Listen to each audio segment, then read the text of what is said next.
ಹಾ ಬೇ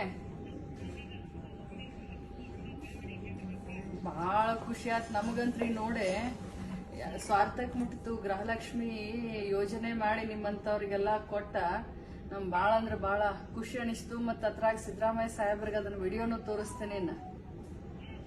ಅಲ್ಲ ಬೇ ಊರಿಗೆ ಊರಿಗೆ ಹೊಳಗಿ ಊಟ ಹಾಕಿದೆ. ಮತ್ತ ನನಗೆ ಯಾವ ಹಾಕಾಕೆ ಮತ್ ಮಗಳಿಗೆ ಕರೀದಿಲ್ಲ ಮತ್ತ ಬರ್ತೇನೆ ಬೇ. ಆಮೇಲೆ ಒಂದ್ ಸೀರೆ ಕೊಟ್ಟು ಕಳ್ಸೇನ್ ನೋಡ್ಬೇ ನಿನಗ. ಮತ್ತ ನೀವ್ ಊರಿಗೆ ಹೋಳಿಗೆ ಊಟ ಹಾಕ್ಸಿದಿ ಮತ್ ಮಗಳು ಮತ್ ರೇಷ್ಮೆ ಸೀರೆ ಉಡಿಸ್ತಾಳ ನನಗ.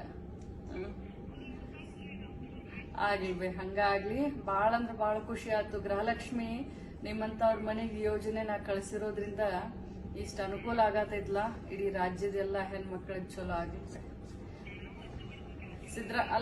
ನಿಮ್ ಎಲ್ಲಾರ್ದು ಆಶೀರ್ವಾದ ಸಿದ್ದರಾಮಯ್ಯ ಸಾಹೇಬ್ರಿಗೆ ಇರ್ಲ್ಬೇ ಯಾವಾಗಿದ್ರು. ನಮ್ ಸಿದ್ದರಾಮಯ್ಯ ಸಾಹೇಬ್ರು, DK ಶಿವಕುಮಾರ್ ಅವರು ಎಲ್ಲಾರು ತಮಗಾಗಿ ಒಳ್ಳೆ ಯೋಜನೆ ಮಾಡ್ಯಾರ. ನಿಮ್ಮೆಲ್ಲರದು ಆಶೀರ್ವಾದ ಇರ್ಲಿ. ಆಗ್ಲಿ ಮಗಳನ್ ಮರಿಬೇಡ್ಬೇ. ಆಗ್ಲಿ ಬರ್ತೇನೆ. ಹಂಗ ಯಾಕೆ ಮಾತಾಡ್ತೀವಿ. ನೂರ್ ವರ್ಷ ಆಯುಷ್ಯ ಇರ್ಲಿ ನಿನಗೆ. ದೇವ್ರ ಹತ್ರ ಬಿಡ್ಕೋತೇನೆ. ನಾನ ಮಗಳು ಬೇ, ನಾನ ಮಗಳು. ಆಯ್ತು ಬೇ, ಆಗ್ಲಿ ಬೇ. ಭಗವಂತನ ಕಡೆ ಪ್ರಾರ್ಥನೆ ಮಾಡ್ತೇನೆ ಒಳ್ಳೆ ಆರೋಗ್ಯ ಕೊಡ್ಲಿ ನೀನು. ನಮ್ ಹಳ್ಳಿ ಮಂದಿ ಹಿಂಗ ಮಾತಾಡ್ತಾರ ನೋಡಿ. ನೀವು ಬರೀ ಸಾವಿನ ಬಗ್ಗೆ ಮಾತಾಡ್ತೀರಿ. ಬಿಡ್ರಿ, ಚಂದಗೆ ಬದುಕೊಮ್ಮೆ ಎಲ್ಲಾರು.